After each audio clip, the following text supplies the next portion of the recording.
नमस्कार साथियों, राज कोचिंग में आप सबका स्वागत है। आइए हम आपको बताते हैं आज जो है आपको इतिहास का आज जो है चौथा वीडियो चल रहा है।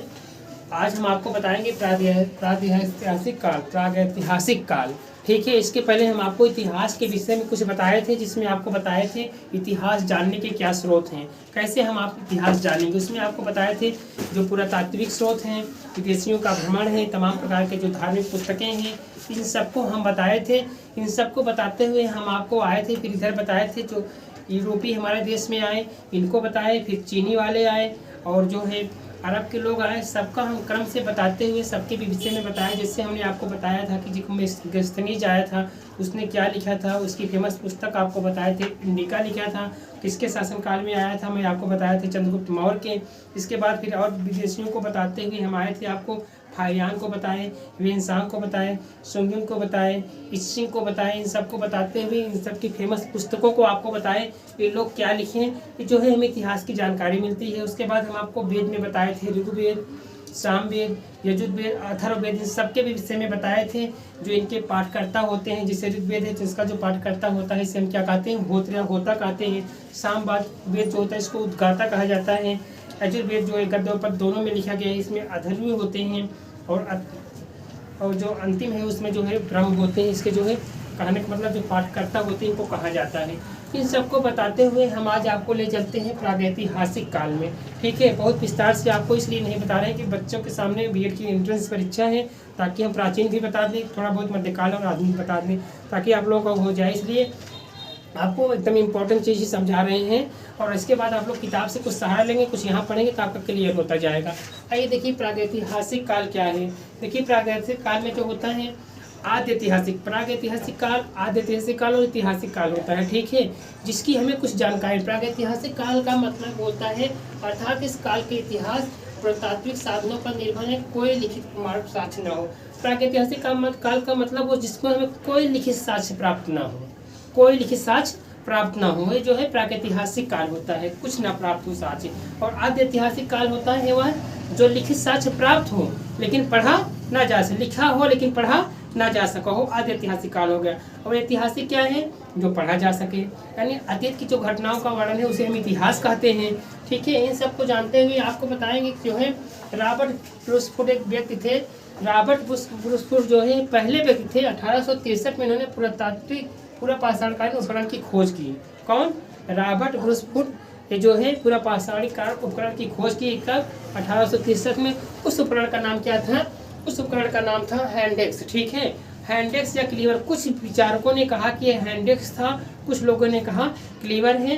यही रॉबर्ट ब्रूसफोर्ड ने जो है यहाँ है कल्पक्रम नामक स्थान मद्रास से प्राप्त किए थे। ठीक है, मद्रास से इनको प्राप्त हुआ था। तो आइए हम आपको बताते हैं मानव सभ्यता के इस काल को 3 भागों में बांटा गया है। ठीक है, जो आपको बता रहे हैं प्रागैतिहासिक काल, आद्य ऐतिहासिक काल, ऐतिहासिक काल। प्रागैतिहासिक काल का मतलब वो होता है जिस काल का हमें कोई लिखित साक्ष्य ना प्राप्त हो। आद्य ऐतिहासिक काल का मतलब ये होता है जो लिखा गया है लेकिन पढ़ा ना जा सका हो। और ऐतिहासिक काल का मतलब जो लिखा और पढ़ा दोनों हो, ऐतिहासिक। इन सबको जानने के लिए मानव सभ्यता के इस पाषाण काल को कितने भागों में बांटा गया है? 3 भागों में बांटा गया। और 3 भाग कौन कौन है? पूरा पाषाण काल, मध्य पाषाण काल और नवपाषाण काल।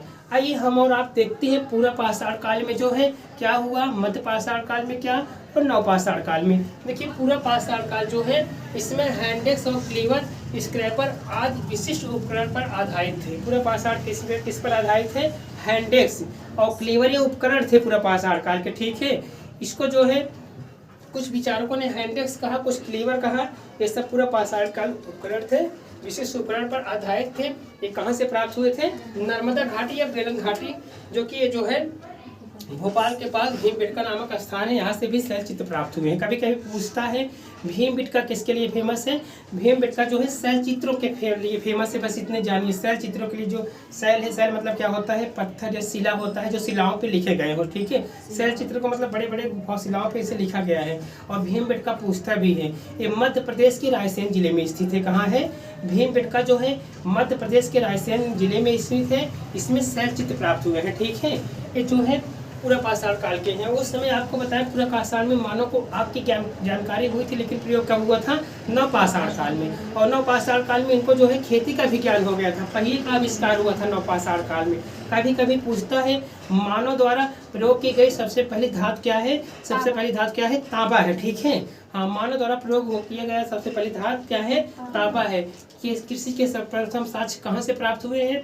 कृषि के सर्वप्रथम साक्ष्य जो है मेहरगढ़ से प्राप्त हुए हैं। ठीक है, मेहरगढ़ से प्राप्त हुए हैं, लेकिन वहाँ गेहूं प्राप्त हुए हैं। अगर चावल पूछेगा तो आ जाएगा अपना लहुरा देव भी 7000 ईसा पूर्व का है। ठीक है, सबसे चावल में अगर पूछेगा तो लहुरा देव आ जाएगा, और कृषि के पूछेगा तो मेहरगढ़ आ जाएगा। ठीक है, ये नवपाषाणी पूरा स्थल है। अभी हम आपको बता रहे थे क्या?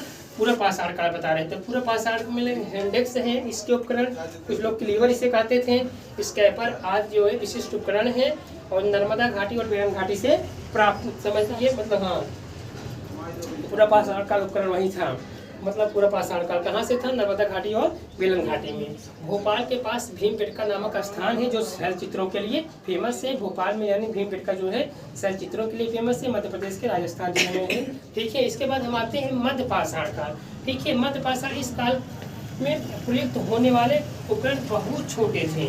मध्य पाषाण काल में, जो पाषाण काल का मतलब पत्थरों का काल, इसका काल पत्थरों का काल, तो मध्य पाषाण काल में इस काल में प्रयुक्त होने वाले उपकरण बहुत छोटे थे। इनको माइक्रोलिप कहा जाता था। जो उपकरण हैं जिससे मानव अपना शिकार उकार करता था, बहुत छोटे थे। इसे क्या कहा जाता था? माइक्रोलिप कहा जाता था। ठीक है, माइक्रोलिप कहते हैं।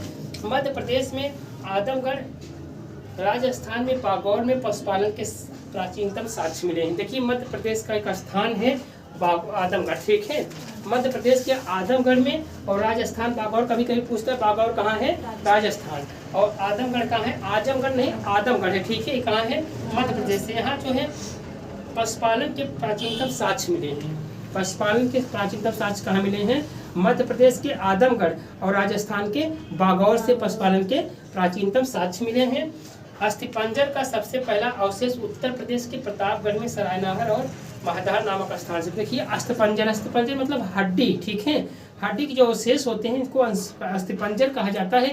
ये कहाँ मिला है? बता रहा है प्रतापगढ़। प्रतापगढ़ अपने बगल है, जौनपुर के बगल प्रतापगढ़ है। तो उत्तर प्रदेश के प्रतापगढ़ में उस स्थान का नाम सरायनगर और महदहा है। महदहा से भी बूचड़ खाने के भी साक्ष्य मिले हैं। क्या मिले हैं?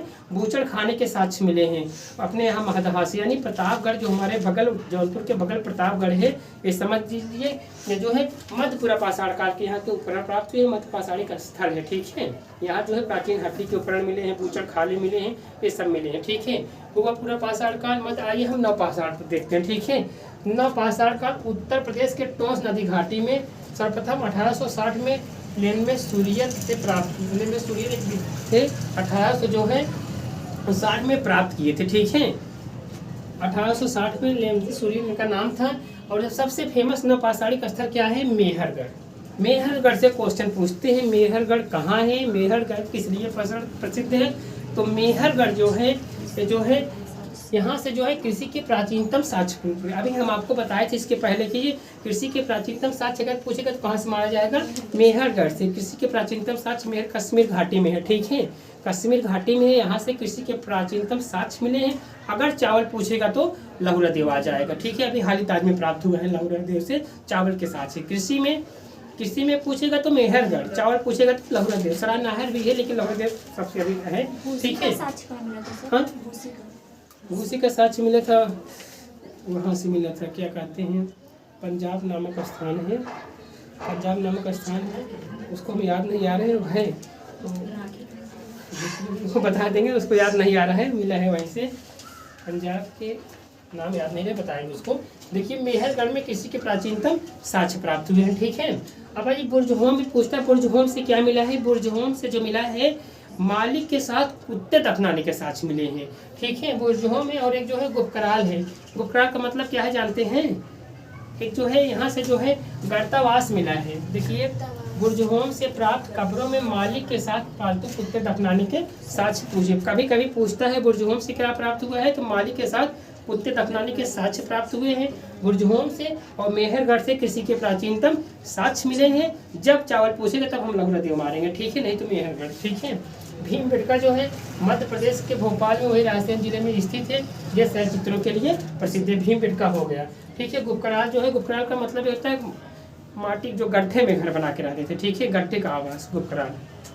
वो गर्तावास, गर्तावास मतलब गड्ढे, गुपकराल से मिला है गर्तावास मिला है। गुपकराल एक स्थान है जहाँ से क्या मिला है, गर्तावास मिला। गर्तावास मतलब गड्ढे, मतलब गड्ढा बना के, ठीक है, गर्तावास में गड्ढे बना के।